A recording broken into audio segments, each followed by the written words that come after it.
ओम श्री गणेशाय नमः। जय श्रीमन्नारायण, जय आदिशक्ति माता। दोस्तों, आज हम एक ऐसी कथा का श्रवण करेंगे जिसमें गाय ने स्त्रियों को कौन सा श्राप दिया था जिसे स्त्रियां आज भी भुगत रही हैं। तो दोस्तों, आइए कथा को श्रवण करते हैं और जानते हैं गाय माता ने स्त्रियों को कौन सा श्राप दिया था और गाय माता को एक रोटी खिलाने से कौन सा फल मिलता है। गाय माता को एक रोटी खिलाने से कौन सा पाप नष्ट हो जाता है। दोस्तों, आइए कथा को श्रवण करते हैं। हिंदू धर्म में गाय को माता कहा जाता है और गाय माता की पूजा भी की जाती है। दोस्तों, इस ब्रह्मांड में गाय एक ऐसी पशु है जिसकी पूजा, आराधना और सेवा करने से गरीब व्यक्ति भी अमीर बन सकता है। दोस्तों, गाय की पूजा करने से समस्त कामनाएं पूर्ण हो जाती हैं। गाय माता के शरीर में कोटि कोटि देवी देवताओं का वास होता है। इस वजह से गाय माता की पूजा करने से हमें समस्त देवी देवताओं का आशीर्वाद प्राप्त होता है। दोस्तों, गाय माता का वह कौन सा अंग है जिसे स्पर्श करने से ही व्यक्ति सारे दुख दूर हो जाते हैं। और जो व्यक्ति गायों को दुख देता है, उन्हें मारता है, पीटता है, उसे कौन सा दंड मिलता है और किस कारण गाय माता ने क्रोधित होकर समस्त स्त्रियों को श्राप दे दिया था जिसे स्त्रियां आज भी भुगत रही हैं। दोस्तों, तो चलिए शुरू करते हैं कथा को। एक बार भगवान भोलेनाथ कैलाश पर्वत पर विराजमान थे।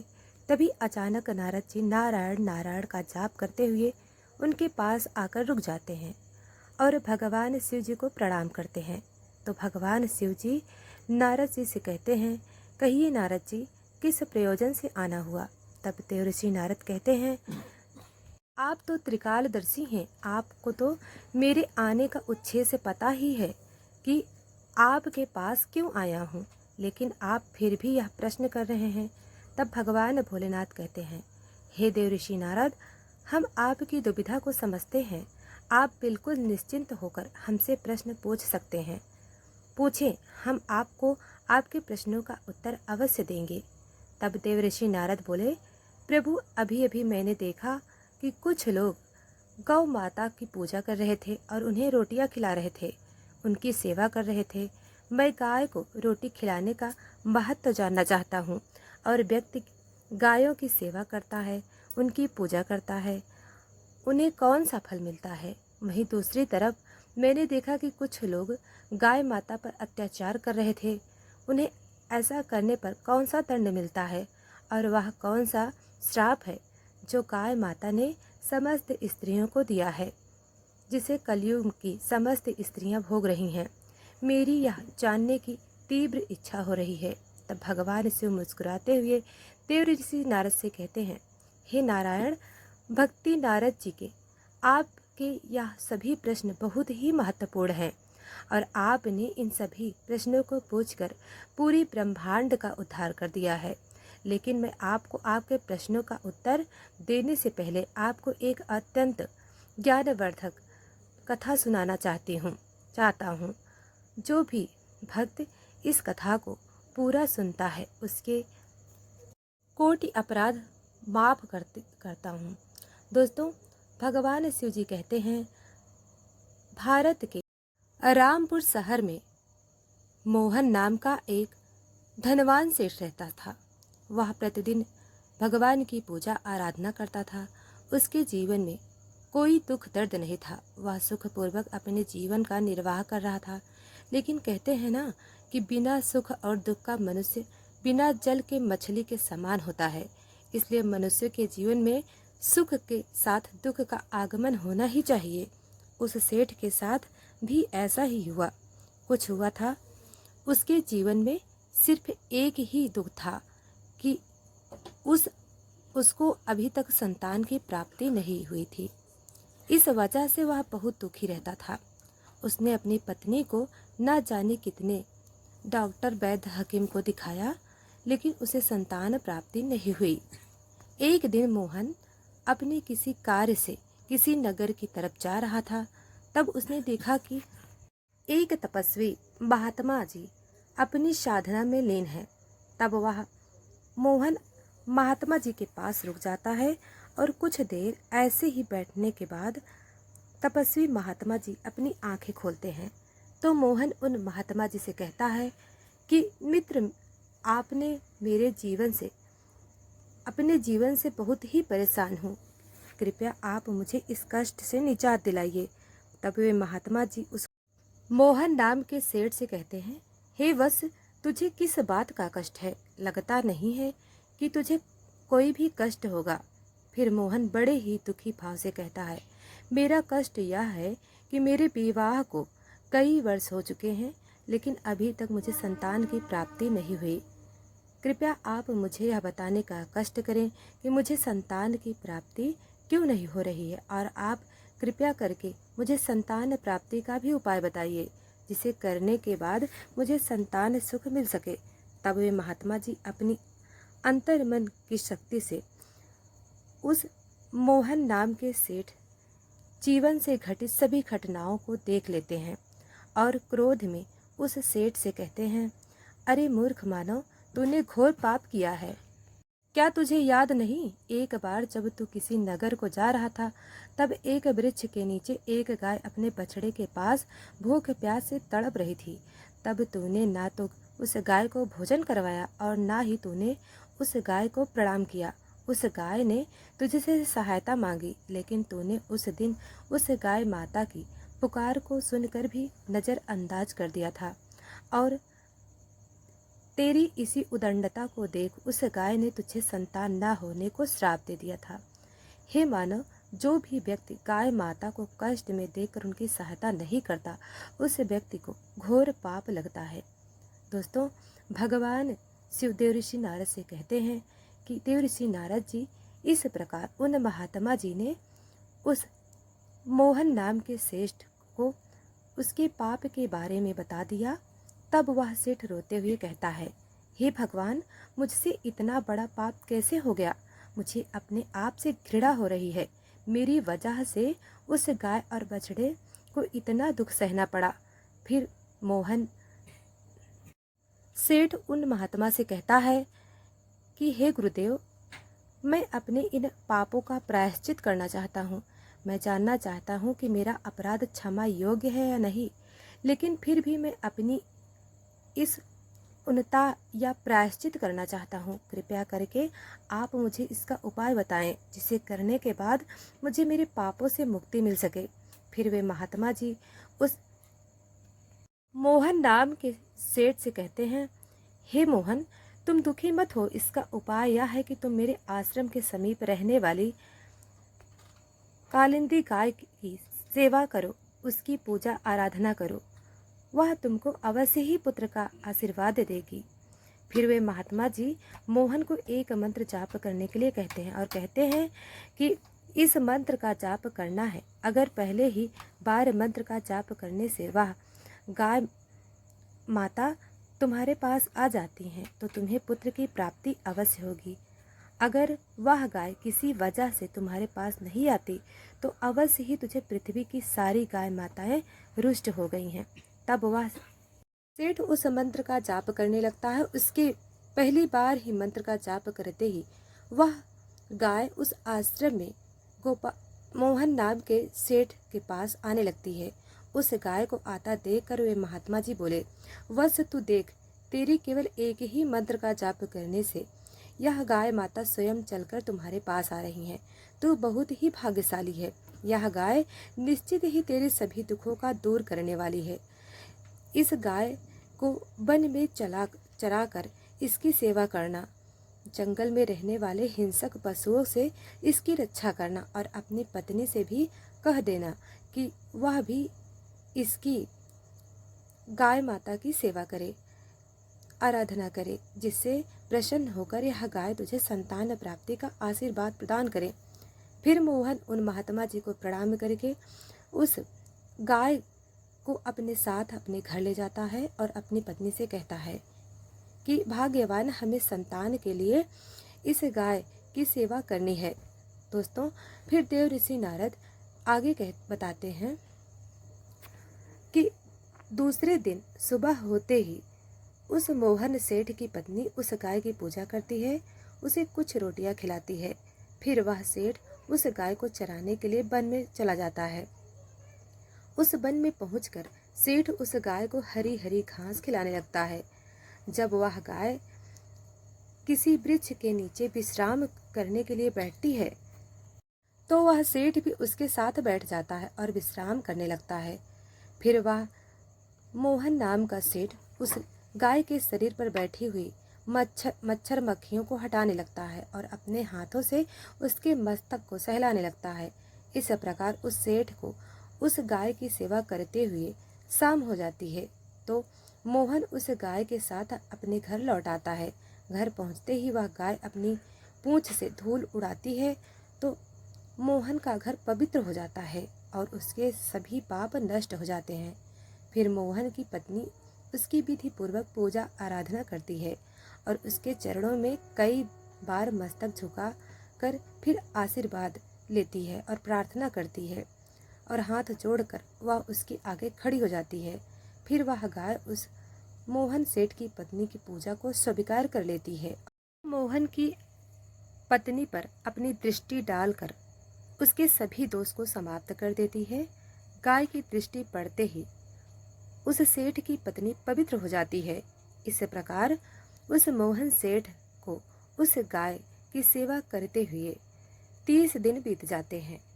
फिर जब मोहन उस गाय को लेकर वन में चला और उस वन में पहुंचकर वह गाय वन के बीच में चली जाती है जहां पर कई सारे पेड़ पौधे, झाड़ियां और बड़ी बड़ी घास थी। वह गाय एक झाड़ी के पीछे छिपकर घास चरने लगती है। इतने में ही एक शेर पीछे से आकर उस गाय को बलपूर्वक दबोच लेता है। तब मोहन को शेर के आने की आहट तक नहीं होती। उस शेर के कस कर दबोच होने के कारण वह गाय दर्द भरे स्वर में जोर जोर से बोलने लगती है कि सेठ मेरी रक्षा करो, सेठ मेरी रक्षा करो। जैसे ही मोहन उस गाय की आवाज़ सुनता है वैसे ही वह दौड़ता हुआ उस गाय के पास पहुंच जाता है और देखता है कि एक खूंखार शेर गाय को बलपूर्वक दबोच रखा है। इस वजह से उस गाय की आंखों से आंसू की धारा बह रही है। तो गोपाल बहुत ही दुखी हो जाता है और हाथ में डंडा उठा लेता है। दोस्तों, भगवान शिव जी कहते हैं, हे देवर्षि नारद, जब वह मोहन डंडा उठाता है उस समय उस शेर की तरफ नहीं देख रहा होता है, लेकिन समय जब उस शेर की तरफ देखता है तो उस शेर की दृष्टि पड़ते ही डर के मारे मोहन के शरीर कांपने लगता है, उसकी सारी शक्ति छीन हो जाती है। फिर वह शेर मोहन से ऊंची आवाज में कहने लगता है कि मेरे ऊपर प्रहार करना तुम्हारे बस की बात नहीं है, क्योंकि भगवान शिव मेरी ही पीठ पर पैर रखकर नंदी पर बैठते हैं। इसलिए तू मुझे मारने की चेष्टा मत कर और यहाँ से लौट जा। शायद ईश्वर ने इस गाय को भोजन के रूप में मुझे भेंट किया है, इसलिए तुम मुझे परेशान मत करो। तुम अपनी जान बचाकर तुरंत यहाँ से निकल जाओ। फिर मोहन उस शेर से कहता है, कृपया आप इस गाय को न मारें। ये गई एक बहुत ही तपस्वी महात्मा जी ने मुझे मेरे सभी मनोकामनाएं पूर्ण करने के लिए दी हैं। कृपया आप इनकी हत्या ना करें, क्योंकि इनकी हत्या करने पर तुम्हें महापाप लगेगा और इसका एक छोटा बछड़ा भी है जो घर पर इसका इंतजार कर रहा है। महात्मा जी ने मुझे इस गाय की रक्षा और सेवा करने का आदेश दिया है। मैं इस गाय को छोड़कर नहीं जा सकता। तुम भगवान शिव के सेवक हो, इसलिए तुम्हारे हाथ से इस गाय को छुड़ाना मेरे लिए संभव है। इसलिए हे मृगराज, मेरी आपसे विनती है कि आप इस गाय को छोड़ दीजिए। इसके बदले में मैं आपको अपना पूरा शरीर समर्पित करता हूँ। आप मुझे खाकर अपनी भूख शांत कर लीजिए। इससे उन महात्मा जी के आदेश का पालन भी हो जाएगा, मेरे द्वारा गाय की रक्षा भी हो जाएगी, साथ ही साथ गाय माता की रक्षा के लिए प्रण त्यागने से मुझे स्वर्ग की प्राप्ति हो जाएगी। इतना कहकर मोहन उस शेर के सामने हाथ जोड़कर आंखें बंद करके बैठ जाता है। फिर अचानक मोहन के कानों में एक स्वर सुनाई देने लगता है कि हे पुत्र, उठो, मैं तुम्हारी सेवा से प्रसन्न हूँ। यह सुनकर मोहन उठकर खड़ा हो जाता है और वह अपने सामने उस गाय को देखता है और मन में सोचते हुए कहता है, वह शेर कहीं दिखाई नहीं दे रहा है जिसने आपको बलपूर्वक दबोच रखा था। तब वह गाय कालिंद्री नाम की गाय मोहन से कहने लगती है, पुत्र, मैंने ही अपनी माया से शेर का रूप धारण कर लिया था। मैं तुम्हारी परीक्षा लेना चाहती थी। मैं देखना चाहती थी कि संकट पड़ने पर तुम अपने प्राण बचाते हो या फिर मैंने कैसे किया यह तो यमराज भी नहीं जान सकते। लेकिन तुम मेरी परीक्षा में सफल हो गए हो। तुम मेरे प्राणों की रक्षा के लिए अपने प्राण संकट में डालने के लिए तैयार हो गए। इसलिए मैं तुम पर बहुत प्रसन्न हूँ। अब तुम कहो, तुम्हें कौन सा वरदान चाहिए? मैं अवश्य ही तुम्हारी मनोकामनाएं पूर्ण करूँगी। मोहन नाम का सेठ कहता है, हे गौ माता, मेरी एक ही मनोकामना है कि कृपया आप मुझे संतान प्राप्ति का सुख प्रदान कीजिए। फिर गौ माता ने कहा, हे पुत्र, तुम एक पत्ते के दोने में मेरा दूध लेकर अपनी पत्नी के साथ ग्रहण करो। इससे तुम्हें धर्म का पालन करने वाले संतान की प्राप्ति होगी। वह मोहन नाम का सेठ कहने लगा, हे गौ माता, मैं आपके मधुर वचनों को सुनकर बहुत ही मुग्ध हो चुका हूँ। अब आप मेरे साथ मेरे घर चलिए। मैं आपकी पूजा करके आपको भोजन कराता हूँ और सभी प्रकार के अनुष्ठानों को पूरा करके आपके अमृत समान दूध का पान करता हूँ। इसके बाद वह मोहन नाम का सेठ उस गाय को अपने साथ लेकर अपने घर चला जाता है और घर पहुँचने पर उस सेठ की पत्नी उस गाय की पूजा पाठ करने लगती है। तब उस गाय ने मोहन की पत्नी से कहा, हे पुत्री, तुम मेरी पीठ को स्पर्श करो। इससे तुमको अत्यंत गुणवान धर्म का पालन करने वाली संतान की प्राप्ति होगी। फिर उस सेठ की पत्नी ने गाय की पीठ को स्पर्श किया। तब मोहन और उसकी पत्नी उस गाय की विधिपूर्वक पूजा आराधना की। उस गाय माता के अमृत के समान दूध को प्रसाद समझकर ग्रहण करते हैं। फिर वे दोनों उन महात्मा जी के पास पहुंच जाते हैं। तभी महात्मा जी उन दोनों को खुश देकर कहने लगते हैं, अब यह गाय तुम दोनों से बहुत प्रसन्न है। अब तुम्हारी सभी मनोकामनाएं अवश्य पूरी होंगी। दोस्तों, भगवान भोलेनाथ कहते हैं, हे देवर्षि नारद, जो भी मनुष्य गाय की सेवा करता है, उसे भोजन खिलाता है, उसकी सेवा करता है, उसकी पूजा आराधना करता है, उसकी समस्त मनोकामनाएं पूर्ण हो जाती हैं और व्यक्ति गाय की रक्षा करता है, वह कभी भी गरीब नहीं रहता और मृत्यु के बाद उस व्यक्ति को सीधा स्वर्ग की प्राप्ति होती है और उस व्यक्ति को भगवान भोलेनाथ के साक्षात दर्शन प्राप्त करने का सौभाग्य मिलता है। जो भी व्यक्ति श्रद्धा पूर्वक भक्ति से गाय का दूध पीता है, उसे कोई भी बीमारी नहीं होती और जो व्यक्ति गाय के पीठ को स्पर्श करता है, उसके सभी पाप तुरंत ही नष्ट हो जाते हैं।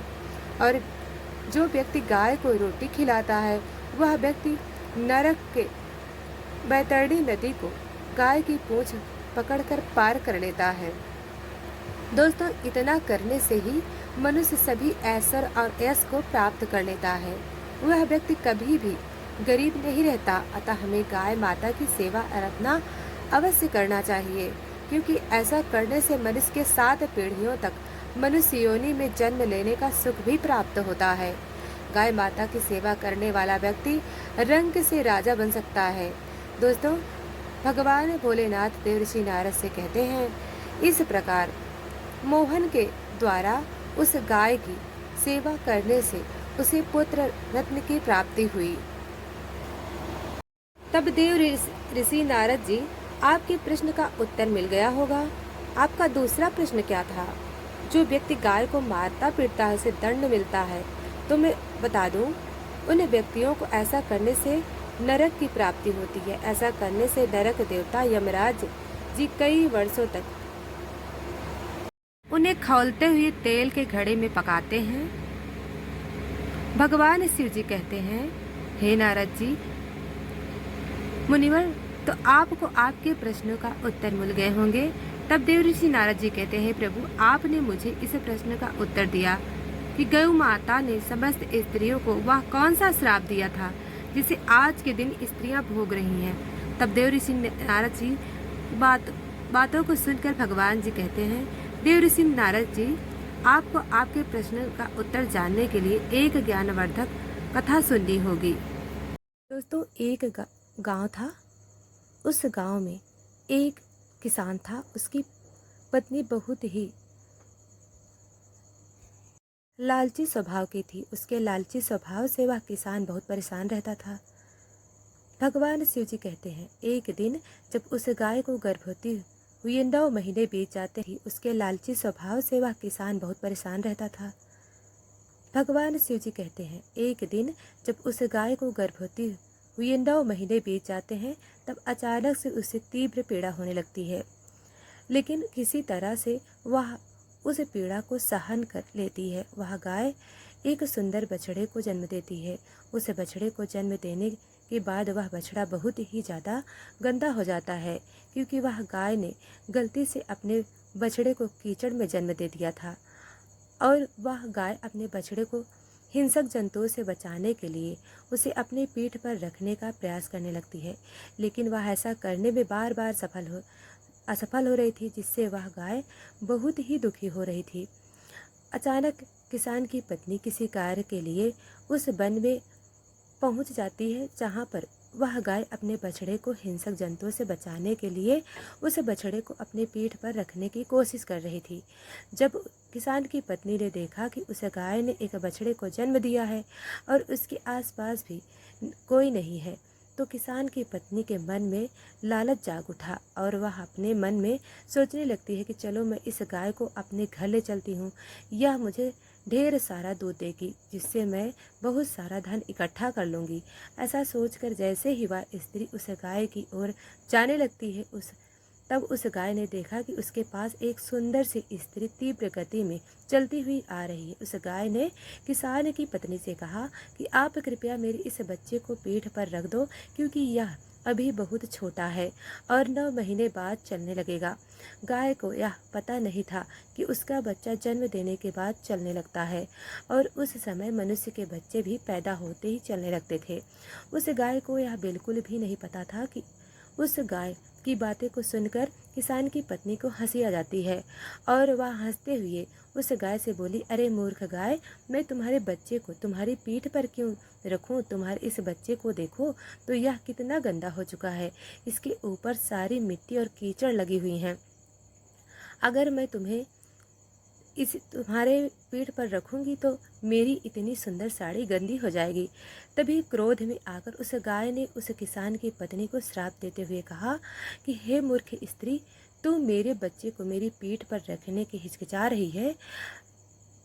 जा, मैं आज से समस्त स्त्रियों को श्राप देती हूँ कि अब मनुष्यों के पूरे 9 महीने बाद ही बच्चे चलेंगे और जितने भी पशु पक्षी हैं उनके बच्चे पैदा होते ही चलने लगेंगे। दोस्तों, भगवान शिव देवऋषि नारद से कहते हैं, इस प्रकार गौ माता के श्राप से कलयुग की स्त्रियों को भी यह श्राप भोगना पड़ रहा है। ऐसा पहले नहीं था।